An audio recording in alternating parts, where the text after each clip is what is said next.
ওরহমতুল্লাহি ওবরাকাতুহ।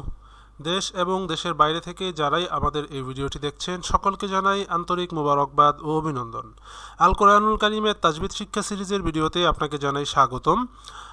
আজকের আলোচ্য বিষয় বা আজকের পর্ব সংখ্যা হচ্ছে 5। আজকে আমরা আলোচনা করব 1 নাম্বার থেকে 5 নাম্বার পর্যন্ত মাখরাজ, 1 নাম্বার থেকে 17 নাম্বার পর্যন্ত মাখরাজ, সবগুলো মাখরাজ আমরা প্র্যাকটিক্যালি বিশদভাবে আলোচনা করার চেষ্টা করব ইনশাআল্লাহ। তো চলুন মহান আল্লাহ তাআলার নামে শুরু করা যাক। বিসমিল্লাহির রহমানির রহিম। একটি বিশেষ আবেদন, এই ভিডিওটি সম্পূর্ণ দ্বীনী দায়িত্ব থেকে তৈরি করা, কোনো প্রকার অর্থনৈতিক লাভের আশায় নয়, তাই ভিডিওটি না টেনে একটু কষ্ট হলেও পুরোটা দেখার নিবেদন রইল। আল কোরআনুল কারীম শিক্ষার এই প্রচেষ্টায় সকলকে আবেদন করব এই ভিডিওটি মনোযোগ সহকারে দেখুন। ইনশাআল্লাহ আপনার হরফের উচ্চারণ সহি ও শুদ্ধ করার ক্ষেত্রে এই ভিডিওটি কিছুটা হলেও কাজে দিবে। মহান আল্লাহ আমাদের সকলের এই প্রচেষ্টাকে কবুল করুন, আমিন। তো আর দেরি না করে চলুন মূল ভিডিওতে চলে যাই। তো মূল ভিডিও শুরুতেই জানতে হবে মাখরাজ কাকে বলে। তো আরবি হরফ যে স্থান থেকে, আমাদের মুখমণ্ডলীর যে স্থান থেকে উচ্চারিত হয় সেই স্থানসমূহকে মাখরাজ বলে। সহজভাবে বললে আরবি হরফ বা অক্ষরসমূহ আমাদের মুখমণ্ডলের যে সকল স্থান থেকে সঠিক নিয়মাবলীর মাধ্যমে সঠিকভাবে উচ্চারণ করা যায়, সেই সকল নিয়মাবলী ও সেই সকল স্থানসমূহকে আরবি ভাষায় মাখরাজ বলে। তো এখন প্রশ্ন হচ্ছে যে মাখরাজের প্রয়োজনীয়তাটা কি? আসলে মাখরাজ আমরা কেন জানবো? মাখরাজ জানা আমাদের জন্য কেন আবশ্যক? তো মাখরাজের সাহায্যে আমরা আরবি হরফ সঠিকভাবে ও শুদ্ধভাবে উচ্চারণ করতে সক্ষম হই। যেমন আপনি ইংরেজি ভাষা বা অন্য যে কোনো ভাষা উচ্চারণ করতে গেলে বা বলতে গেলে আপনার সেই ভাষার সঠিক উচ্চারণ প্রণালী বা প্রোনাউন্সিয়েশন জানা প্রয়োজন।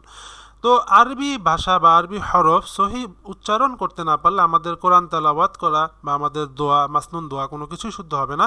আর আরবি ভাষা শুদ্ধ করার প্রধানতম মাধ্যম হলো মাখরাজ বা ইলমুল মাখারিজ, অর্থাৎ আপনি যখন মাখরাজ জানবেন অটোমেটিক্যালি আপনার আরবি হরফ উচ্চারণ শুদ্ধ হয়ে যাবে।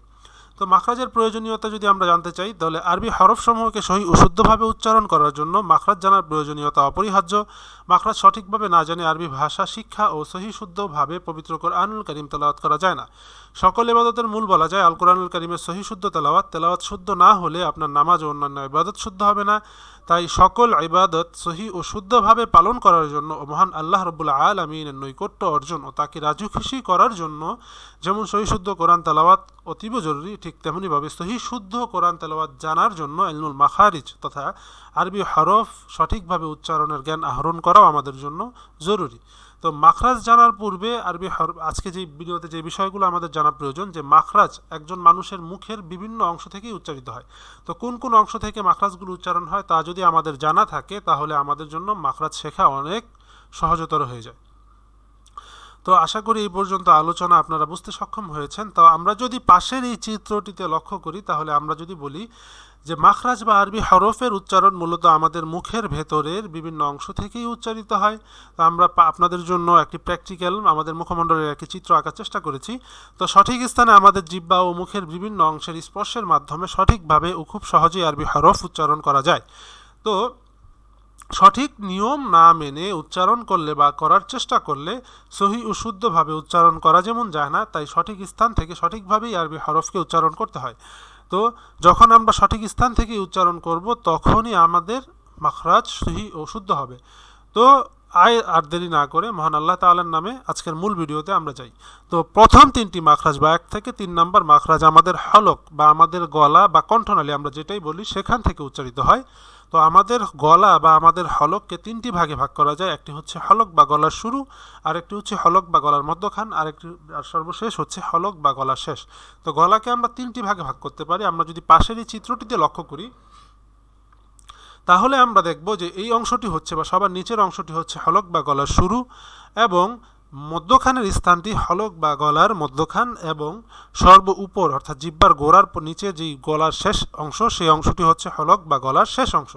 তো 1 নম্বর মাখরাজটি মূলত হলক বা গলার শুরু থেকে উচ্চারিত হয়।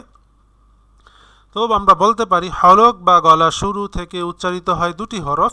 তা আমার সাথে আপনারা উচ্চারণ করার চেষ্টা করুন বারংবার, তাহলে আপনাদের উচ্চারণ শুদ্ধ হয়ে যাবে। তো হরফ 2টি হলো হামজা হা, হামজা হা। অনেকে হামজা বলে, অনেকে আমরা হামজা বলে ফেলি, হামজা হবে না, এটা এখানে ঝায়ের মতো উচ্চারণ, হামজা হা, হামজা হা। হামজা হা।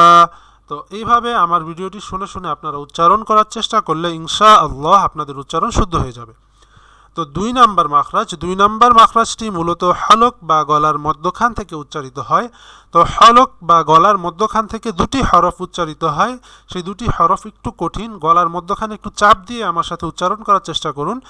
আইন হা, আইন হা, আইন হা। আমার সাথে কয়েকবার বলার চেষ্টা করলে ইনশাআল্লাহ আপনাদের উচ্চারণ শুদ্ধ হয়ে যাবে। তো বলুন আইন হা, আইন হা, আইন হা। তো আশা করি আপনারা আমার সাথে এইভাবে চেষ্টা করেছেন। তো চেষ্টা করলে আপনারা ইনশাআল্লাহ উচ্চারণ করতে পারবেন। তো 3 নাম্বার মাখরাজ, 3 নাম্বার মাখরাজটি মূলত হলক বা গলার শেষ অংশ থেকে বা হলকের গোড়া থেকে উচ্চারিত হয়। তো হলকের বা গলার শেষ অংশ থেকে দুটি হরফ উচ্চারিত হয়, সেই দুটি হরফ হচ্ছে গইন খ, গইন খ, গইন খ। তো আপনারা আমার সাথে উচ্চারণ করার চেষ্টা করুন, ইনশাআল্লাহ আপনারা সঠিকভাবে উচ্চারণ করতে পারবেন। তো 1 নাম্বার থেকে 3 নাম্বার মাখরাজ যদি আমরা পুনরায় পর্যালোচনা করি তাহলে আমরা দেখতে পারি যে গলা থেকে 3টি মাখরাজ উচ্চারিত হয়। 1 নাম্বার মাখরাজ হলকের শুরু থেকে উচ্চারিত হয় হামজা হা। 2 নাম্বার মাখরাজ হলক বা গলার মধ্যখান থেকে উচ্চারিত হয় আইন হা, আইন হা, আইন হা।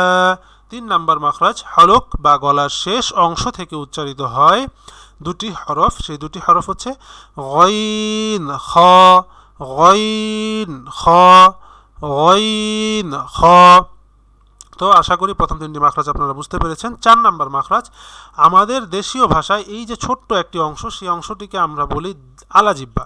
এক এক অঞ্চলে এক এক নামে বলে, তো মূলত আমরা আলাজিব্বা নামেই চিনি। তো আলাজিব্বাটি হলো জিব্বার গোড়া।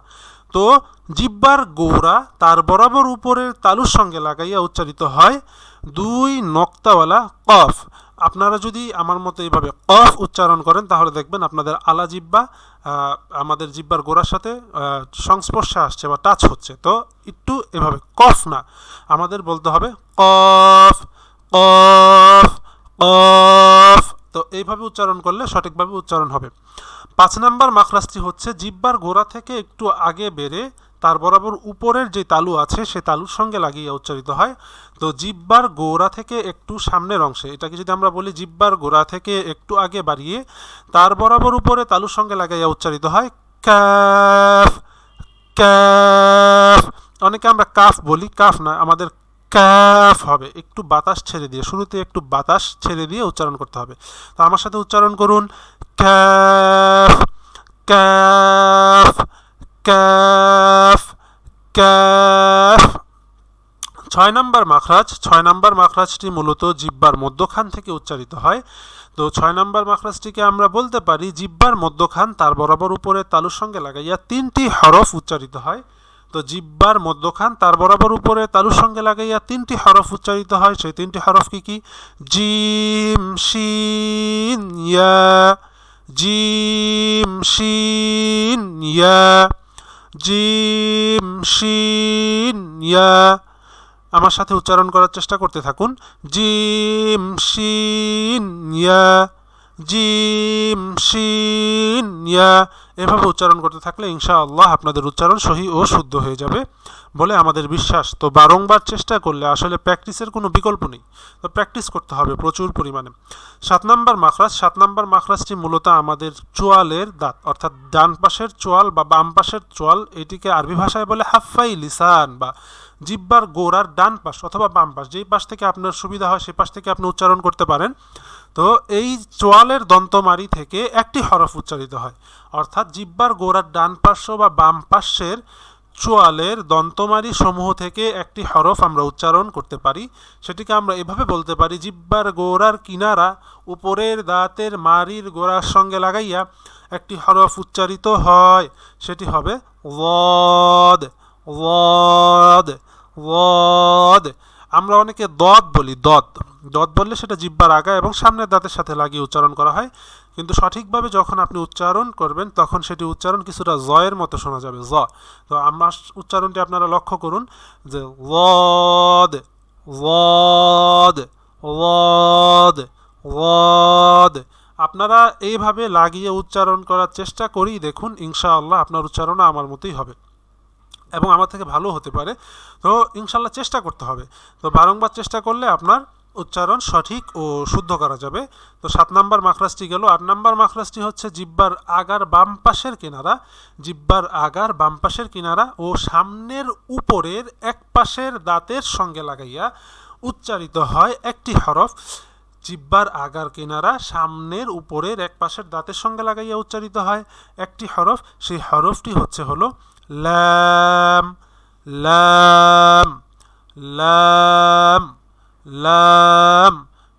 এই হরফটা উচ্চারণ করা সহজ হলেও আপনারা প্র্যাকটিস করবেন, প্র্যাকটিসের কোনো বিকল্প নেই। আমি বারংবার একটি কথাই বলছি যে যত বেশি প্র্যাকটিস করবেন তত বেশি উচ্চারণ সুন্দর হবে।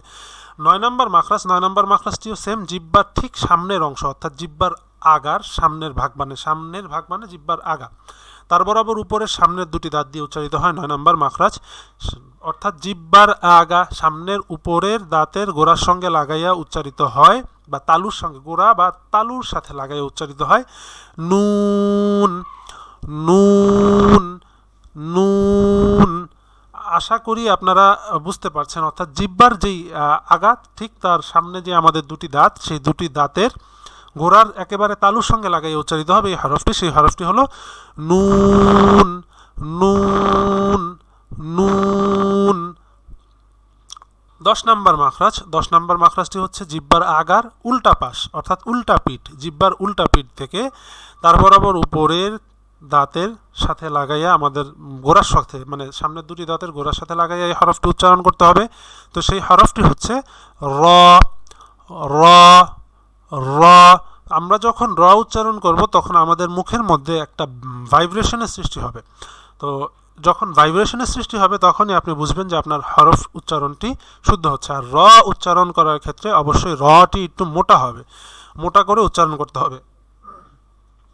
তারপরে আসে 11 নম্বর মাখরাজ। 11 নম্বর মাখরাজটি হচ্ছে জিহ্বার আগা বা সামনের অংশ ও ঠিক বরাবর দুই দাঁতের আগার সঙ্গে লাগাইয়া, অর্থাৎ সামনের উপরের দুই দাঁতের যে আগা আছে সেই আগার সঙ্গে লাগাইয়া 3টি হরফ উচ্চারণ করতে হবে। সেই 3টি হরফ হলো ত, দাল, তা। ত, দাল, তা। আমার সাথে বলুন, ত, দাল, তা। ত, দাল, তা। ত, দাল, তা। ত, দাল, তা।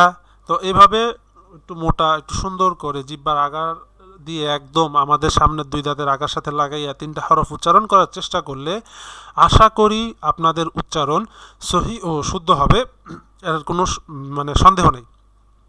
12 নম্বর মাখরাজ। 12 নম্বর মাখরাজটি উচ্চারণ হবে ঠিক জিহ্বার আগার সামনের নিচের।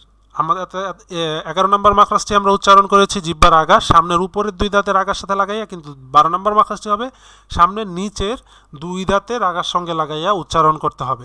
তো জিহ্বার আগা সামনের নিচের দুই দাঁতের আগার সঙ্গে লাগাইয়া উচ্চারিত হবে 3টি হরফ। সেই 3টি হরফ হচ্ছে ঝা, সিন, সদ। ঝা, সিন, সদ। আমার সাথে উচ্চারণ করার চেষ্টা করুন। ঝা, সিন, সদ, সদ। অনেকে আমরা সিন সদ একরকম করে ফেলি, সিন সদ এরকম না, সিন সদ, সিন সদ। তো আশা করি আপনারা উচ্চারণের পার্থক্যটা ধরতে পেরেছেন। 13 নম্বর মাখরাজ। 13 নম্বর মাখরাজটিও জিহ্বার আগার সামনের উপরের দুই দাঁতের আগার সঙ্গে লাগাইয়া পড়তে হবে, অর্থাৎ জিহ্বার আগা সামনের উপরের দুই দাঁতের আগার সঙ্গে লাগাইয়া এই 3টি হরফ উচ্চারিত হবে। তো সেই 3টি হরফ হচ্ছে ফা, দাল, ল। এখন আপনারা বলতে পারেন যে 11 নম্বর মাখরাজটিও আমরা জিহ্বার আগার সাথেই লাগিয়ে উচ্চারণ করেছি, তো 13 নম্বর মাখরাজটি সেটা জিহ্বার আগার মধ্য উপর দিয়ে দাঁতের সাথে লাগাইয়া উচ্চারণ করতে হবে, যে ফা, দাল, ল, ফা, দাল, ল। অর্থাৎ এটা একটু নরম হবে, ফা, দাল, ল।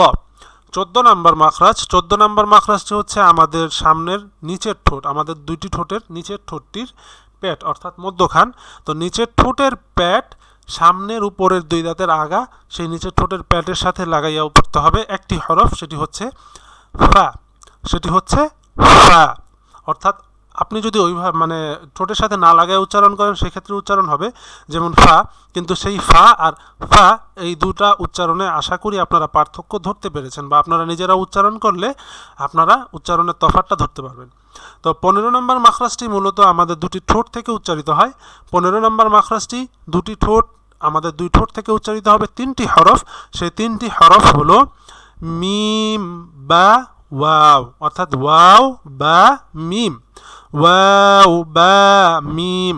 ওয়াও বলার ক্ষেত্রে আমাদের ঠোঁটকে গোল করতে হবে এবং আমরা ওয়াও বলবো না, আমাদের ওয়াও বলতে হবে। উচ্চারণটা হবে কি ওয়াও ওয়াও ওয়াও বা মিম, ওয়াও বা মিম। এবং 16 ও 17 নম্বর মাখরাজটি আমরা পূর্ববর্তী ভিডিওগুলোতেও বলেছি যে এই দুইটি মাখরাজে নিয়ে আমাদের আলাদা একটি ভিডিও হবে, দুটি ভিডিও পর্ব হবে, অর্থাৎ এই দুটি মাখরাজ মদ ও গুন্না নিয়ে, যেটা অনেকটা বিস্তারিত আলোচনা না করলে আপনারা বুঝতে পারবেন না। তো ইনশাআল্লাহ আমরা এই দুটি মাখরাজ বা এই দুটি বিষয় নিয়ে আলাদা করে সুন্দরভাবে ভিডিওটি বানানোর চেষ্টা করব। তা আল কোরআনুল কারীমের তাজবিদ শিক্ষা সিরিজের পঞ্চম অর্থাৎ মাখরাজ সিরিজের লাস্ট ভিডিওটি এখানেই সমাপ্ত করছি। তো আশা করি আপনাদের ভিডিওটি ভালো লেগেছে। যদি ভালো লেগে থাকে তাহলে ভিডিওটি অবশ্যই একটি লাইক করবেন, কমেন্ট করবেন এবং আপনার পরিচিত জনদের সাথে শেয়ার করে দেওয়ার অনুরোধ রইল। এবং আপনি যদি আমাদের চ্যানেলটি সাবস্ক্রাইব করে না থাকেন তাহলে আমাদের চ্যানেলটি সাবস্ক্রাইব করার জন্য বিনীতভাবে অনুরোধ রইল। আমাদের সাবস্ক্রাইব করলে আমাদের কাজের স্পৃহা বাড়বে। তো সবাই ভালো থাকবেন, সুস্থ থাকবেন, এই প্রত্যাশা আজকের মতো এখানেই বিদায় নিচ্ছি।